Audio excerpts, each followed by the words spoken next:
Hello, beautiful people. Welcome back to Gladys. Welcome back to Gladys on Love for another live session. Today we'll talk about long distance relationship. I have one viewer right now. Can you please share where you where you're watching from?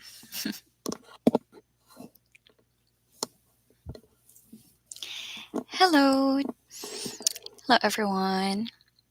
Good morning from the Philippines. If you can share your name in the chats and where are you watching from so that we can do some shout out. And if you have question about this topic of being in a long distance relationship, what are some of the challenge and struggle of being in a long distance relationship if you're one or that you've experienced?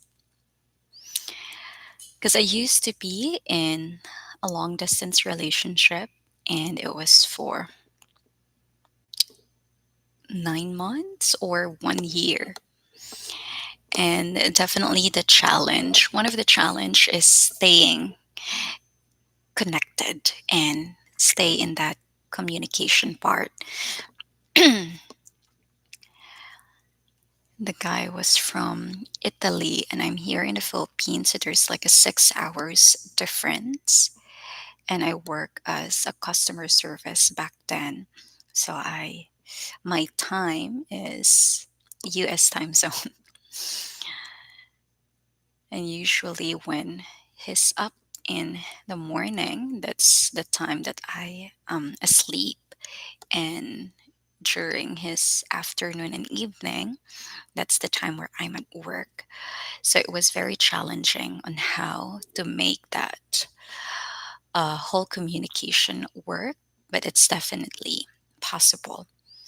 We both person just have to be committed to first first off is choosing a specific time and when do you it's not just about agreeing that oh let's communicate every day but also choosing a specific time when the two of you will communicate knowing that you have different schedule.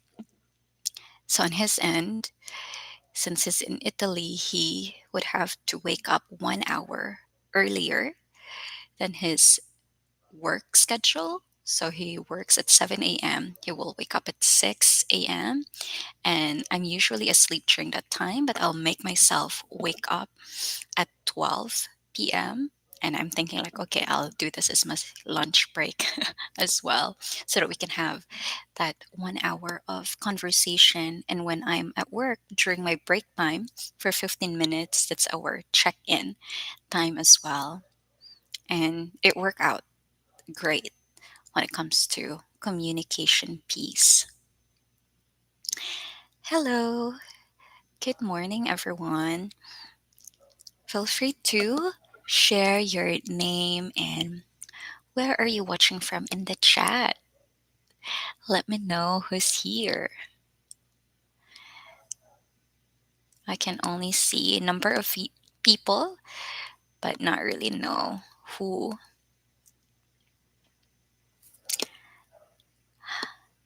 Hi, Stephen. Good morning. Marilyn. Stefan. Have you been in a long distance relationship? And what are some of the challenge that you've encountered being in a long distance relationship? Steven. Okay, there you go. Mm. What are some of the challenge that you've been experiencing?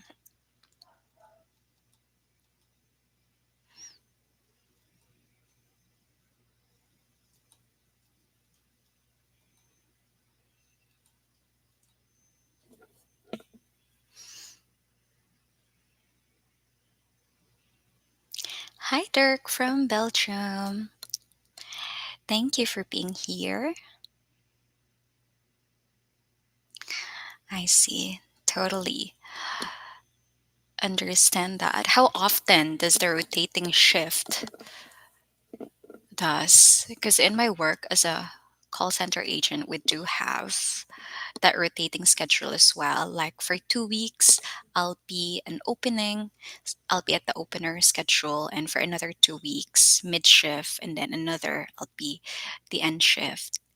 And usually, if that's the case, it's just a matter of conversation, like telling my partner that, hey, for this 2 weeks, this is going to be my schedule. How can we make it work? How can we make sure that we have time to talk? And it involves also compromise from both party because that needs to change on their end too. So it's really a matter of if you're really serious and you want the relationship to work, it's really a matter of, being committed to also adjusting, which is very challenging. How are you and your Thai girlfriend doing? Hi, Randy. Hello, all the way from California. Thank you for being here. Hi, Mark. How was your LDR relationship? And you said had, so it was a past tense. What happened?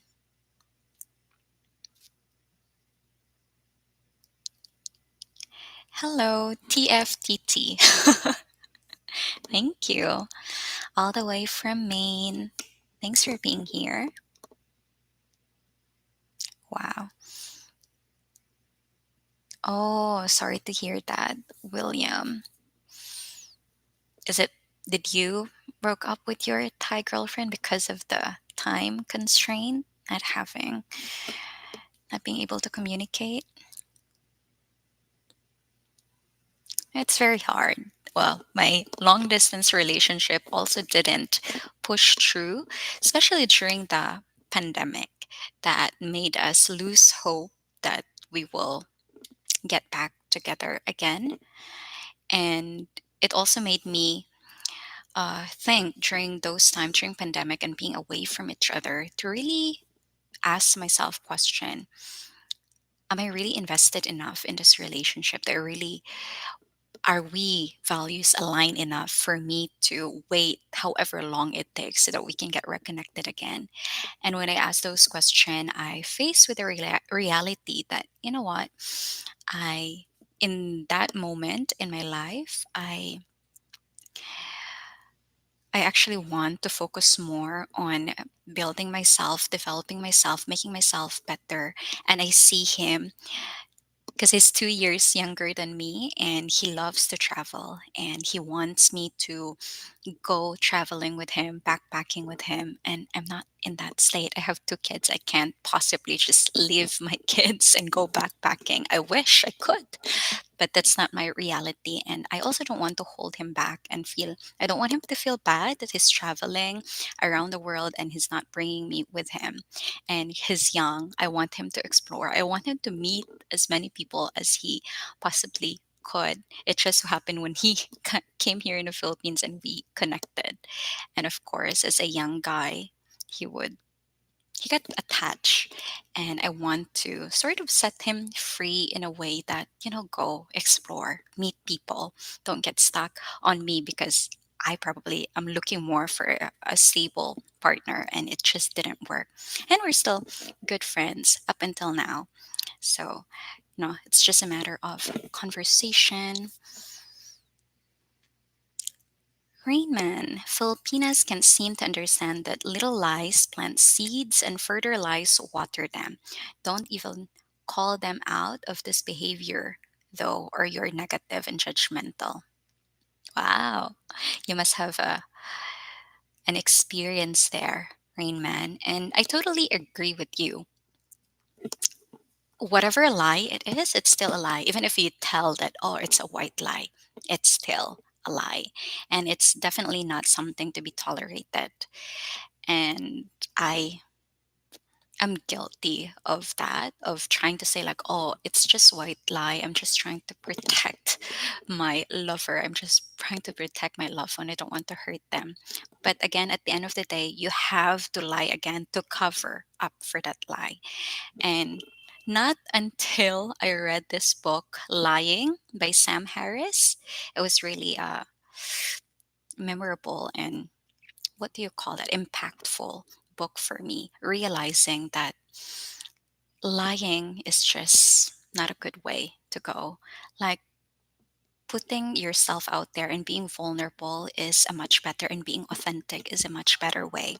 And after that book is when I actually expressed to my LDR partner before that, you know what, this is really not gonna work for me. Like, I'm not sure when we're gonna meet again. It's pandemic. I'm not sure if pandemic will ever end. And to be honest, I want to meet people. I want to connect with people. And I want you to do the same too. So we it was not an easy breakup, but we're able to, I it felt so freeing to just be able to say the truth to him. And I think he appreciated it afterwards, because we're still friends. Vash Stamp, move to America and be my wife. Well, I already have a partner, but I'm sure there's going to be a lot of single women out there who are excited to be in America. Mark met, lasted 5 years, and I ended it because she never had a guys to do next step. Probably because I bought her a business and set them as family for life. Proud of that. She was married with 2 kids. Hmm. Yeah. I hope that 5 years at least is a memorable, and you had some good memories to keep in those 5 years, Mark. Thanks for sharing.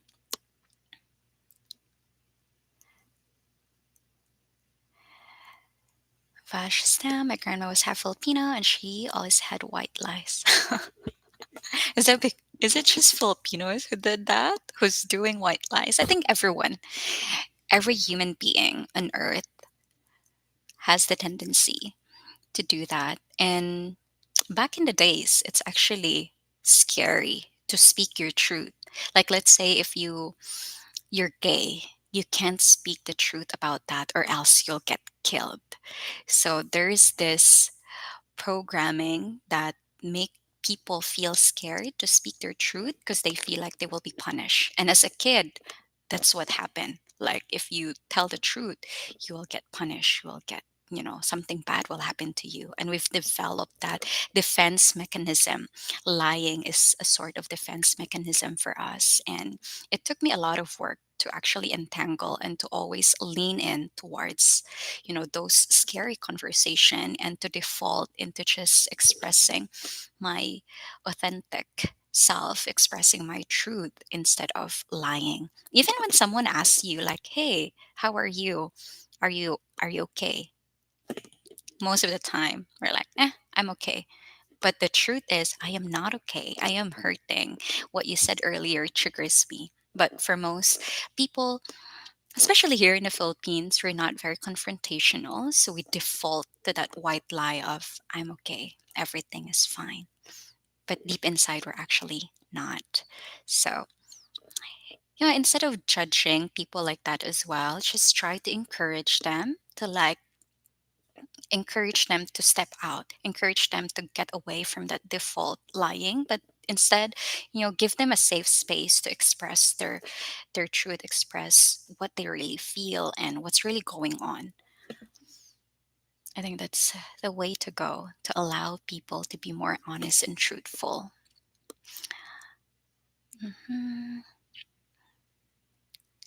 Randy had LDR for 2 years and it worked great. We communicated all the time. I was there last month to see her for the first time. She was everything I expected. Wow, that's very beautiful. Thank you, Randy. I'm glad that you you worked it out, and happy that the two of you meet each other. Thanks for sharing. Mark, it was the best time of my life, even though we're not as free as couple because of her marriage. Well, at least there are those good memories.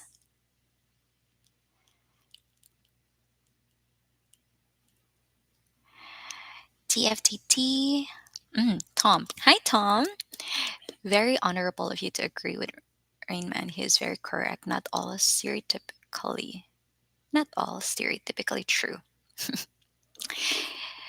Yeah, of course. I don't tolerate lying. Definitely not at all, and we shouldn't be. And if someone lied to us, it's not necessarily also judging them, because I'm against judging as well. When someone did something wrong to me or something that doesn't align with me, my default is to call out the behavior. I don't necessarily judge the person, but I usually call out the behavior. And sometimes I ask myself this phrase of what's in this behavior that I don't yet understand. I default more into curiosity of like, huh, I wonder why this person decided to do this instead. And even though the consequences of this action could affect me, actually hurt me, I wonder where, where was the motivation or the intention coming from, instead of automatically reacting and getting angry. But not all the time, of course, especially with close relationship that you have. When they did something wrong that hurts you, automatically our response is like, how could you do this to me? Being defensive, being in a offended side. And I realized that it will never be, it's not a good default, it's not an ideal way of approaching situations like that. And it's always been more helpful, and it worked better when I try to understand them. When I try to understand, like, why did you use that word? Why you express yourself that way? And it actually hurt me. Can we do something about it? Instead of just trying to point finger and blame. Stephen, the truth shall set you free, the old age. Totally agree. Rain Man, you found out afterwards, Mark, or you knew. I don't mean to prod, but this is interesting. Jerry Springer kind of stuff. Mark, 5 years but lived 20 years. Fly away, spent many, many hours in line together.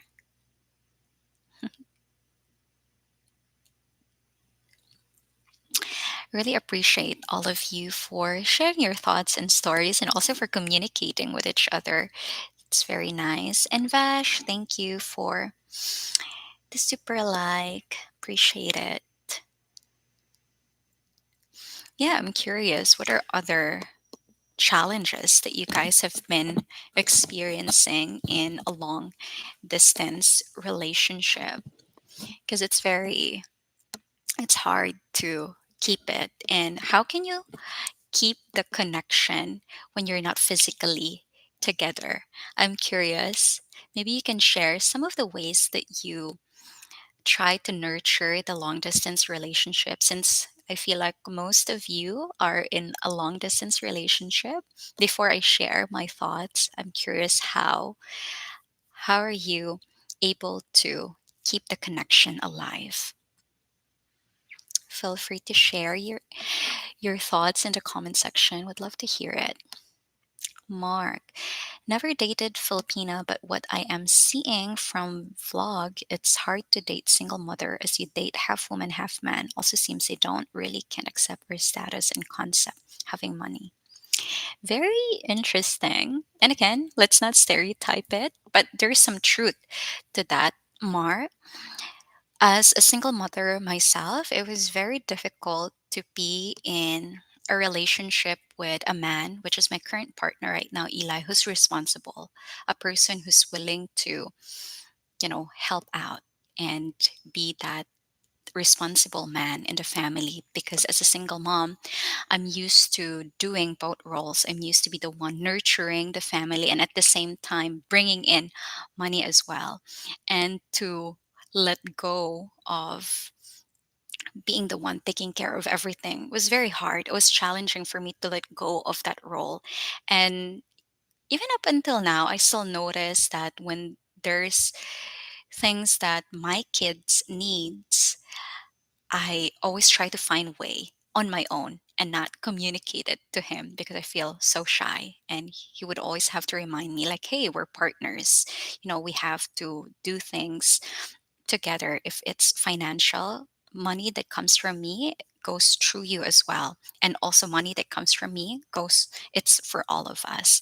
That's how we want to see it. But again, it's very difficult because I've so used to being the one taking care of everything, and putting down that masculine energy and be in a feminine energy and accepting being taken care of was very hard, even though it's positive thing, right? It's crazy, but it's hard for us to just receive the being taken care of.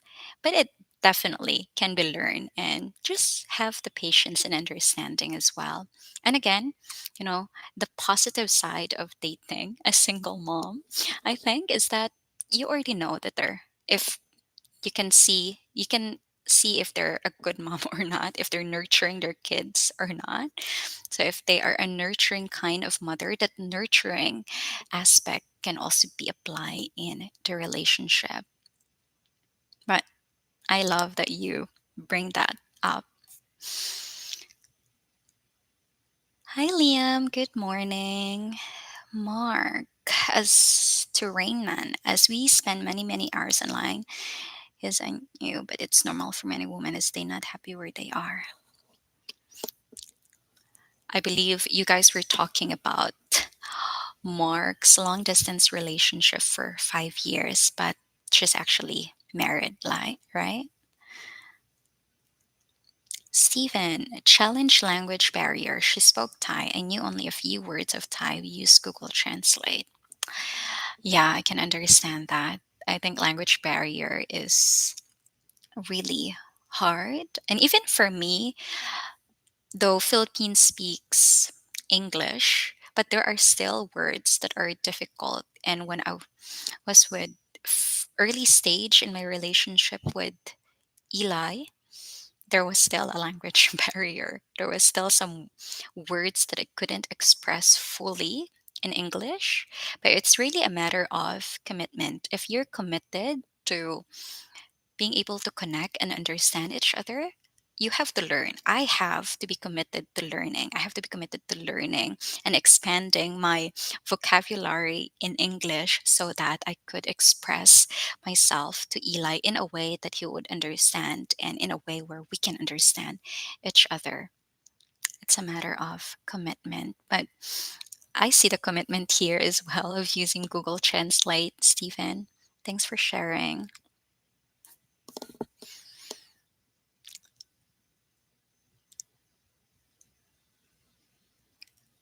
How are everyone doing today? How's your day been? I think for most of you, it's been a long day already. It's nighttime in your end, and I'm just starting my day. And I always love to start my day being productive. I always love to start my day having, conversations like this. And it's one of it's one of the sort of ritual that Eli and I do is waking up early in the morning and have a cup of coffee and talk about life, talk about things, talk about us. And I love that I'm able to share this morning and have conversation with all of you. Thanks for being here. Tom, tell us what a typical Filipina wants from a man in an LDR. Explain your cultural viewpoint, please. Very good question. I love that. Thank you so much, Tom, for asking that question. First of all, when I was, chatting online, first thing is I want to connect with people. I am bored and I want to have a conversation. And even though I know that we will probably not met with this person, I'm curious. I'm curious to connect with people outside of the Philippines, know their culture, and just having, it's, and for me it's exciting to get to know, people. So I enjoy LDR, and I also realized that you can definitely build a genuine connection even if you haven't really seen each other, even if you're just talking. Because I've had an LDR. We're not in a relationship or anything with this guy, but we've been talking for like 10 months. And in that 10 months, we felt like we've known each other. For me, I feel like I could spill all the things, all the dirty secrets, because it's a stranger in a way. And I think having that safety of being able to express yourself by this person, is it's like talking to a stranger basically. But not all women do that. If you're talking about the typical Filipina, I think first is boredom. They're bored, they want to talk. So if you're chatting with a Filipina, probably you're not the only person that they're chatting to. They're talking with a lot of people because again they're bored. They want that attention. They want the conversation. And sometimes, because I had this friend where he's from the US, and when he comes here he's chatting with four Filipinas, but when he's already here in the Philippines, none of them actually are willing to meet. And that could happen, like they're very engaging in chats, but actually when you come here they don't even want to really meet you in person because probably they're students, they're young, they're afraid, they're shy, or some of them they're actually married and they were not happy with their marriage, and they're bored, they want attention from other people, and so they default into chatting. Those are some, you know common and typical reason as well why people are doing LDR, but of course, not all. So it's really important to be curious with the person that you're chatting with, knowing that you're not together. Be curious, ask question that would invite them to be comfortable in telling the truth. Ask question in a curious way, not in a judging way or nosy way. So like you could start by, hey, in what brings you in this app? What do you like about connecting with people? What's your main reason for being here? I'm curious to hear about that. Start with those kind of question. Thank you. I hope I answered your question, Tom. If you have follow-up question, feel free to share. But yeah, for me personally, it's out of curiosity and wanting to connect with people. And I did. I was able to connect with a lot of people and very interesting experience. Hello, Marco, all the way from Texas. Thank you for being here. What about you? Have you been in an LDR relationship? Tom, such honest, sincere, sweet answer and good advice. I already found my most amazing girl, but unfortunately, she's in a relationship. Aw, sorry to hear that, Tom. You could ask her, why is she in the app when she's already in a relationship? Maybe there's, yeah, again, as I've said, some women here, they're in a relationship, they're unhappy, they're unsatisfied, and they're going elsewhere to try to feel that void that they're not getting from their current relationship. That happens a lot. Marco in an LDR for the past 2 years. Oh, wow. How is it going?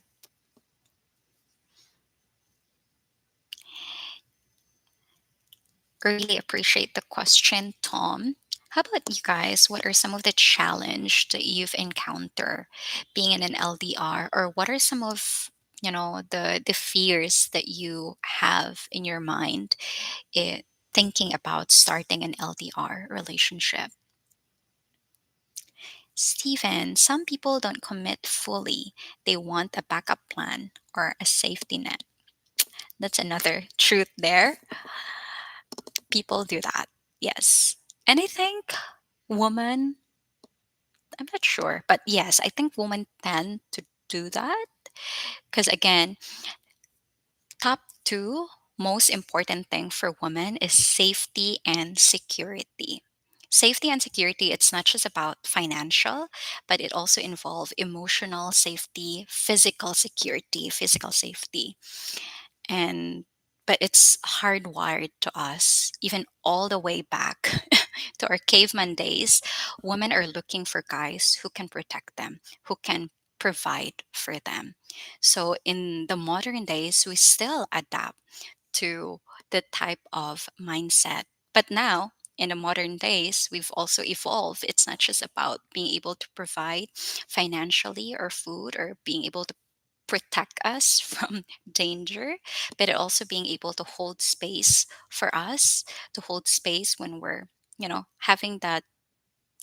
Also, most women are now looking for an emotionally intelligent man where they don't dismiss emotions from women, where they can also be vulnerable themselves. And that's part of, the evolution. But yeah, the the negative side is that some women, they're doing it behind our back, like just connecting with as many guys as possible. And I don't think that's a very effective way to do it anyway. Because if you found the love of your life and then you're not able to be truthful with those past, it would be a lingering thought in your head, or what if he will know? What if he will know? So it's always best to come out clean and just be honest. And I realized that it's so much better. When I started chatting online, I definitely wasn't truthful at all. And when I met someone that I really connected with, I always pretend, or I used to pretend that, oh, you're just the only person that I'm chatting. But that's not true. I'm chatting with other people too. Up until I actually realized, like, you know what? What's the point? What's the point of not telling the truth? They're probably also chatting with other people. It's too impossible for them to just focus on me when we haven't even met. So when I shifted my view and my approach of, like, you know what, I like to get to know you, but hey, I'm also, you're not the only person that I'm talking to. When they ask, I don't usually say it up front, but when they ask, oh, are you talking with other people? Like, of course. Are you talking with other people? How is your experience so far in dating app? Have you met amazing people as well? Let's talk about our dating app experience. And that's usually how, I develop friendship with other people, because I started out, I opened the door to honesty and authenticity and just sharing experiences. And then we both feel comfortable to just telling our truth, not hiding things, because it's safer that way. But again, a lot of women, they're so afraid of doing that. And even for men too, probably. But it's just very hypocritical, because I've heard a lot of women as well, or at least story from guys, that women are very jealous. They don't want their man to be, even though you're just chatting online, they get jealous and territorial, like, oh, you can't be chatting with other people. If you're serious, if you really want to make this work, you just have to put your focus on me. But I think that's just not the best way to go, because you're just getting to know each other. And if you haven't really met yet, like, you will never really fully know if you would click or not. Chatting versus being in person in real life is totally different. Again, honesty is always the best way. Stephen, women can fear also. They won't fully commit because of the past experiences. That's true. We our action, our our actions in the present moment are most often affected by our past experiences. And I always believe that unless you take away the lesson from the past, if not, it would repeat itself again. History will repeat itself. Stephen, I flew to Japan a second time. When I arrived, I felt she was different. She went back to her ex boyfriend. I wasted my time and money. I wish she told me before I flew out. Oh, sorry to hear that. That's a big investment there, right? Yeah, and unfortunately, because probably when you're in that conversation, because again, you can develop feelings, you can develop connection, even if it's a long distance.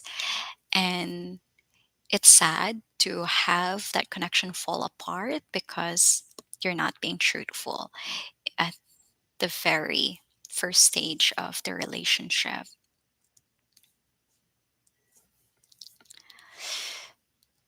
Mm. Would you still consider dating an Asian woman, Steven? Curious. Marco, it's great. I already met her in July. We had a great time together. She is great girl, smart and hardworking, but with a complicated family situation. No previous relationship or kids, by the way. I'm happy for you, Marco. I'm glad that you two were able to meet each other and you connected. Sounds like you were connected to her very well. Is she a Filipina? Because yes, that's another challenge as well, is the family culture here in the Philippines. And there's definitely, as much as I love my family and we're known for being very close knit with our family, there's the toxic side of it where, yeah, I came from a big family. I'm the youngest of 12. And I needed to. I didn't feel I have freedom. I didn't feel that I was able to express who I really am because I'm always being, not always, but most of the time I'm shut down. Like if I have my thoughts, if I have my opinion, it's not really counted because I'm the youngest. Um, in the Filipino culture, it's like whoever is the oldest has the authority, regardless if their opinions of their knowledge is not really good. But as just because they are older than you, they probably know better than you. That's like the mentality. And it took me a while to realize that the environment that I'm in, which means being around my family, actually holds me back from growing, from evolving, because they have their mentality. They have a different mentality. And realizing that me wanting to get out of poverty, wanting to have a better life, I needed to be with different type of people with a different set of mindset. And it was a scary decision to walk away uh, from my family. Not necessarily putting a strong boundary from them, but just physically removing myself from the environment. And it was during typhoon where my house got destroyed. That was a big sign for me, like, okay, this is the time that I have to step away. This is the time that I really have to be the person to lead my life. Because back then, even though I already have two kids, my sisters, my cousins, my aunts, they have their opinion of how I should raise my kids. They have opinion of how I should live my life. And when you are around people who constantly give you different thoughts, it's so hard to identify which one are my thoughts and which one are their opinion. And up until I really, get myself out of there, that I realize who I really am, what do I really believe, and what do I want to believe, and who do I want to become, what kind of family I want to build, and who do I want to be as a mother.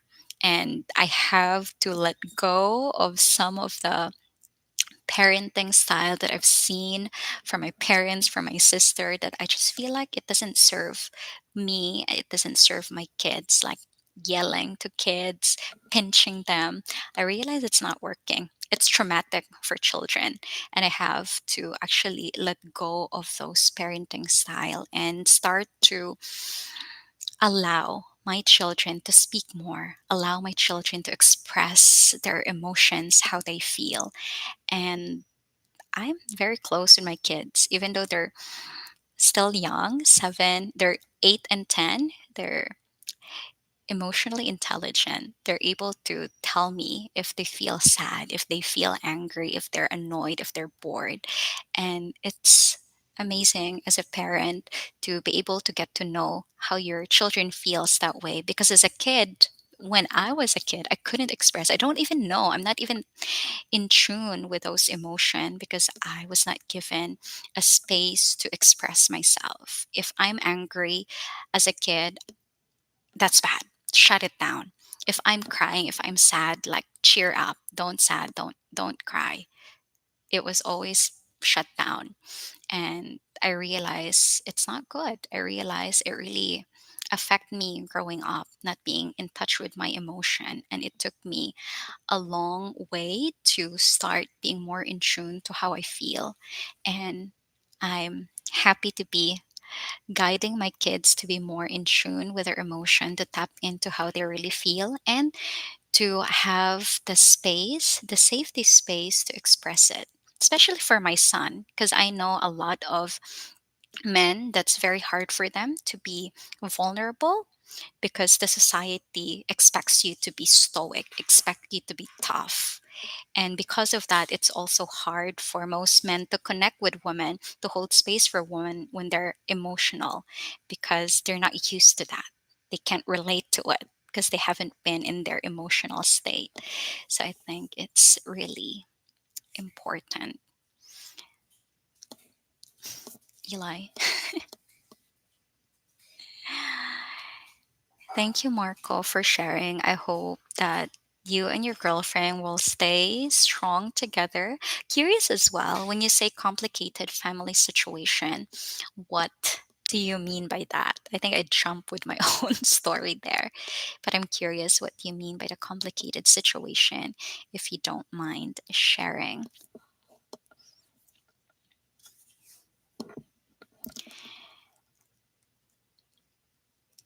Really appreciate you all for being here.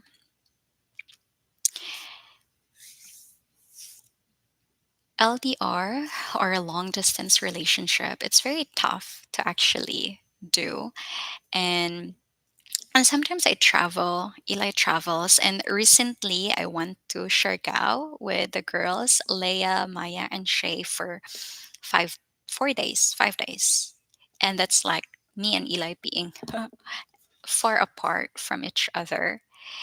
And I think the most important part there, really, if you're in a long distance relationship or if you're away from your partner, is to have that constant communication. Make sure that you have a specific time to talk together. And with that experience, we realize how our mornings are very important to us. And I think if we travel, separately, we'll schedule a specific thing in the morning, specific time in the morning, to call and to really catch up and connect. Marco, you are right. She is the oldest daughter and she is under a lot of pressure to help everyone. So she's afraid that her duties will prevent to have a life with me one day. Wow, that's tough. That's really tough for the eldest child, because automatically the default is they become the breadwinner. Because sometimes, which is sad. I see that happening to my oldest sister as well. She tends to be the one taking care of the family, especially when my parents died. Everyone expect her to make decision, and I think it will just be a it's just a matter of deciding for herself. Because honestly, being Honestly, I realize again, it's hard to wrap your mind around because it's been like this generation after generation that you have to support, you have to help your family, you have to give back. And to realize that it's not an obligation and they can't really obligate me. It's really up to me to decide whether or not I want to help or not. I want to, and giving from a place of willingness is so much better than giving from a place of obligation. Because when you give from a place of obligation, the people who you're giving it to, they just feel entitled to receive it. They're not even grateful anymore. And I think it's just a matter of her making that boundaries that, okay, I can help only in this amount, only up until here. And she just have to communicate about that. And the people around her just have to accept. And if they don't accept, usually what some family would threaten to do is they would cancel you. And for other people it's hard to be away from family, but if you're really genuine, if you love each other, you wouldn't do that to a family member. You wouldn't cancel them just because they're not helping you anymore. But again, it's like a mindset that a lot of Filipina have to adapt. They have to let go of that sense of obligation and actually realize that I have the choice whether or not I want to help. I have the choice how much of my resources I want to share to other people. And also I have to learn how to communicate it properly, how to set boundaries, because some of my siblings, they expect just because I have a foreign partner that I have a lot of money, and when they're struggling they expect me to have the money to help, to support, to provide. And I just have to communicate to them that no, I actually don't have extra right now. If I have, I wouldn't mind helping, but yeah. And then they would say, oh, but you're traveling, you must have a lot of money. And like, I travel and that's an investment that I made for myself. And if I can do that, that means you have the opportunity to do it as well. It doesn't mean that, okay, I have to stop myself from traveling just so I could help you. It doesn't work that way. So it's just a matter of being able to communicate boundaries with family member. And I think a lot of Filipino really needs to learn this, because I just learned it recently and I realized that I even have struggle in setting boundaries, especially with family member, because again we have this programming, this guilt and shame of being obligated to help, being obligated to give back. But I realize I don't want to obligate myself. If I want to give, I want it from a place of willingness, not from a place of obligation. And it's so much better that way. It felt so much rewarding that way. Thank you, Marco, for sharing. Appreciate that.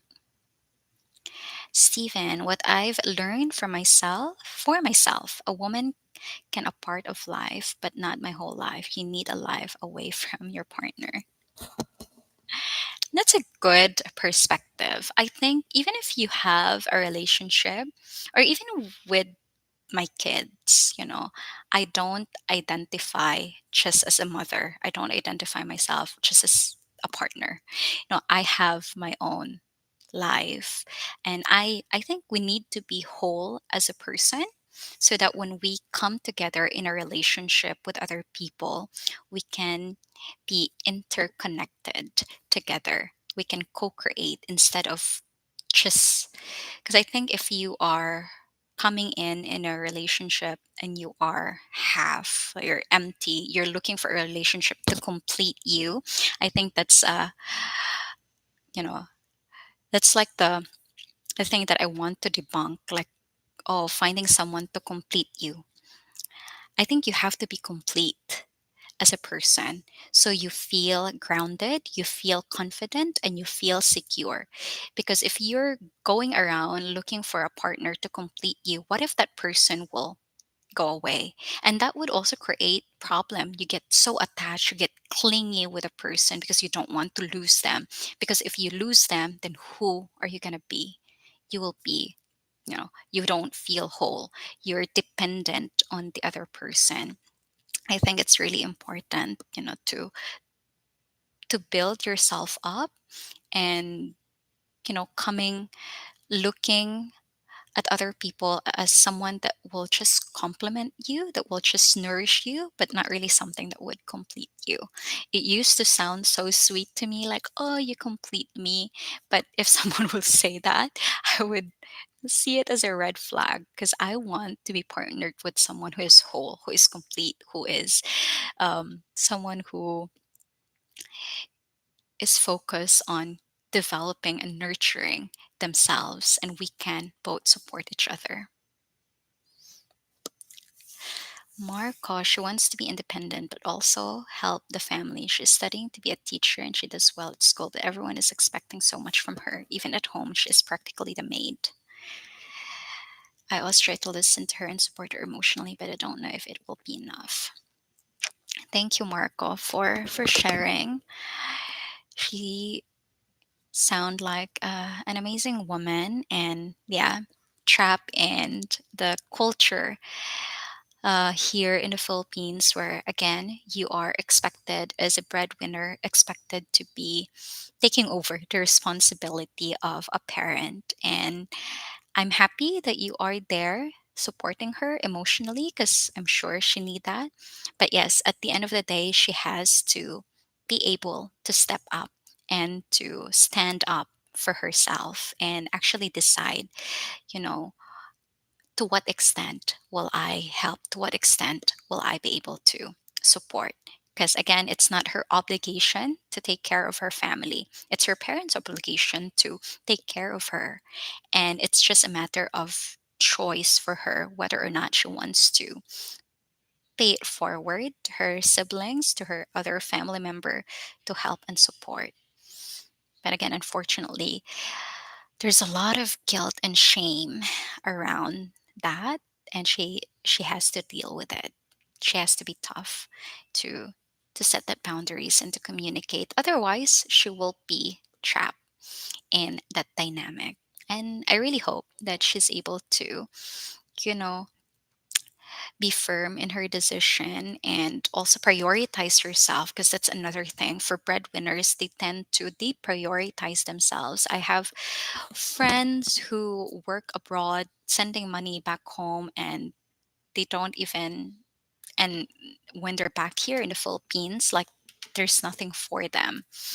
So it's before, even for me as a mother, I used to think that, oh, my kids are the most important thing. Now I realize I am the most important thing. I have to take care of myself first. I have to take care of my needs first. That way I can show up better. That way I can take care of my loved ones better.